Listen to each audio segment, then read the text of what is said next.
J'ai une bonne nouvelle, l'assemblage des ailes à bord d'attaque gonflables vient de connaître une innovation majeure qui se passe en Europe et qui ne fait pas encore plus exploser les prix. Et en plus, il n'est pas impossible que ça ne se limite pas qu'au kite, je vous explique.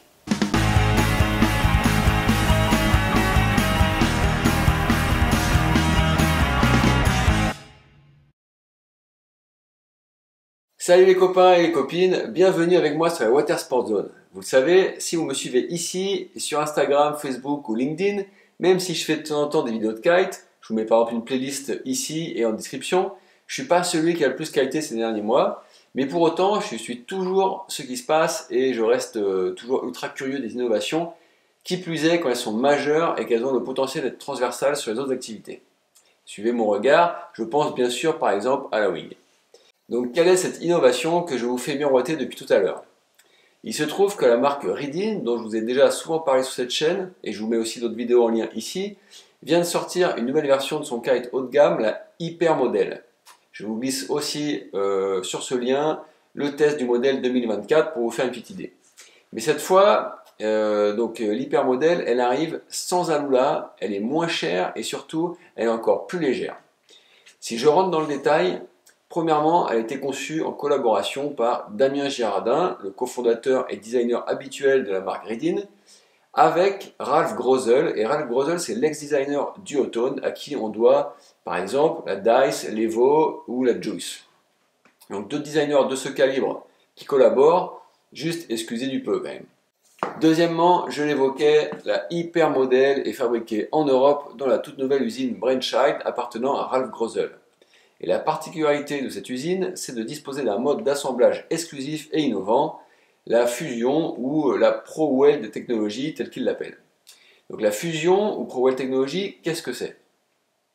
En fait, c'est une façon d'assembler les tissus qui fait qu'en fait, ils sont soudés entre eux au lieu d'être cousus. Le résultat, c'est qu'on a un gain de poids important car on a besoin de, finalement, beaucoup moins de renfort pour que l'assemblage résiste à la traction des fils de couture. Résultat, pour être concret, une 9 mètres Reedin Hyper Model, ça pèse 2,3 kg, quand une aile équivalente en Alula fait plutôt 2,5 kg ou plus. C'est vous dire, parce que les Alula c'est déjà quand même beaucoup plus léger que les ailes en Dacron, donc là on a vraiment un gain significatif encore une fois.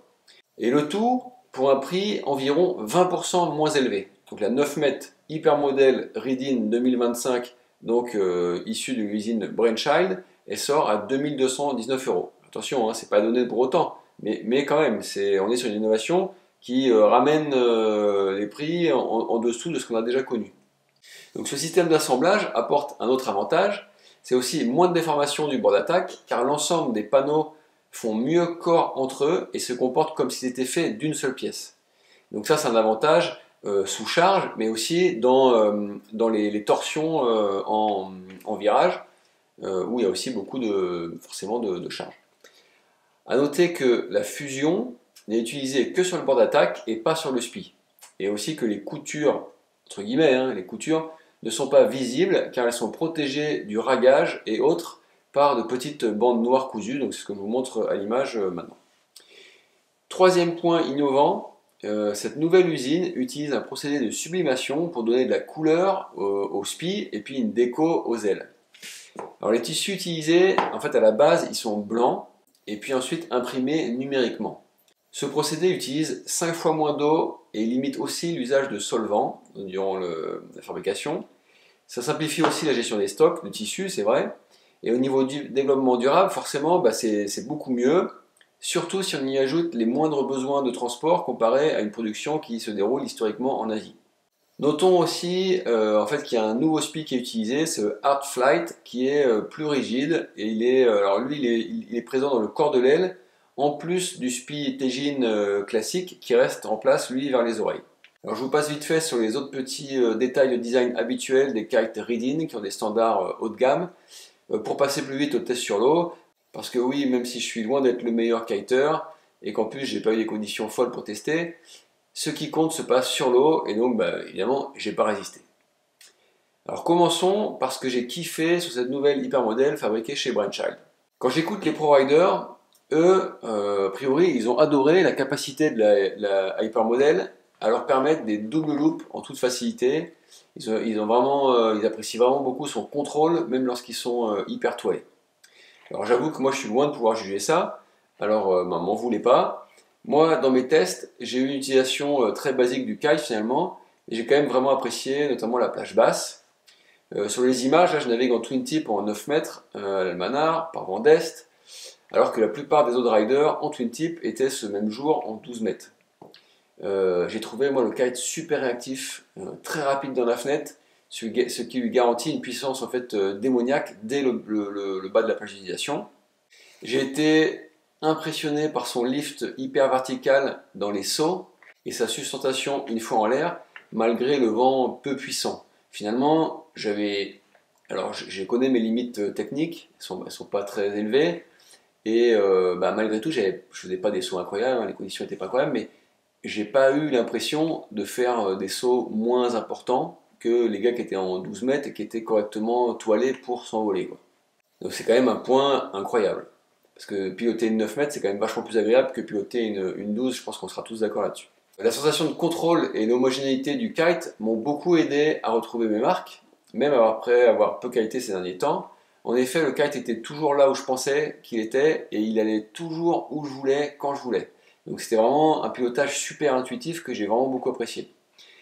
Alors j'ai pas fait de gros kite loop, faute de conditions adaptées et puis sans doute aussi parce que je voulais faire une reprise en douceur. Mais j'ai quand même fait des loops sur des transitions et j'ai été impressionné par sa capacité à tourner vite, à finir la rotation en fait sans délai. Donc ça tire forcément un petit peu, hein, on est quand même sur un loop, mais pas forcément très longtemps et puis de manière plus constante. Et c'est quand même super rassurant. Donc dans l'ensemble, je me suis vraiment régalé avec ce kite qui coche en fait toutes les cases ce dont j'ai besoin à mon niveau et qui est pas incroyable mais qui doit correspondre finalement au niveau de beaucoup de gens. Après j'ai quand même entendu aussi certains qui me disaient dans les petites tailles, ces kites là très réactifs, c'est pas forcément pour tout le monde non plus parce que ça devient du coup tu as moins le droit à l'erreur, quoi. Mais en tout cas, là en 9 mètres, et puis moi j'imagine au-dessus, franchement c'est que du bonus. Après, qu'est-ce que j'ai moins aimé? En fait, franchement, je sais pas, à part peut-être ma capacité à exploiter ce kite. Sur l'eau, dans les conditions où je l'ai utilisé à mon niveau, il n'y a rien qui m'a vraiment dérangé. Je me suis juste régalé. Après, si je dois m'arrêter sur des petits détails, il y a quand même deux choses, toutefois bien relatives, mais qui m'ont quand même un petit peu alors déranger, c'est un peu fort comme mot, mais qui m'ont, on va dire, interpellé. Non, interpellé, c'est aussi un peu fort. Bon, bref, je retiens deux petites choses. En premier, c'est la valve.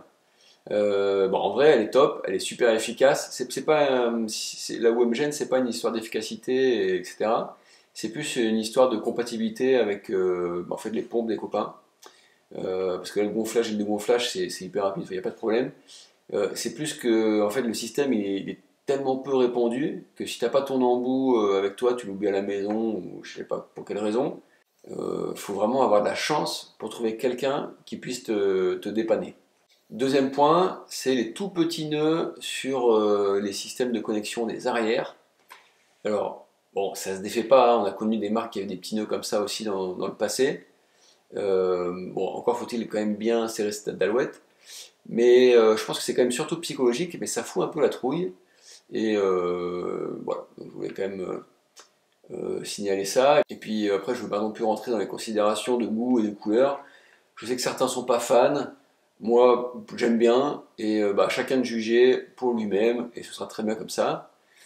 Juste que pour résumer, en fait, pour moi, avec mon expérience en kite qui est ce qu'elle est, les conditions que j'ai rencontrées, j'ai trouvé le kite vraiment top, hyper polyvalent, hyper homogène, avec vraisemblablement une grosse plage d'utilisation.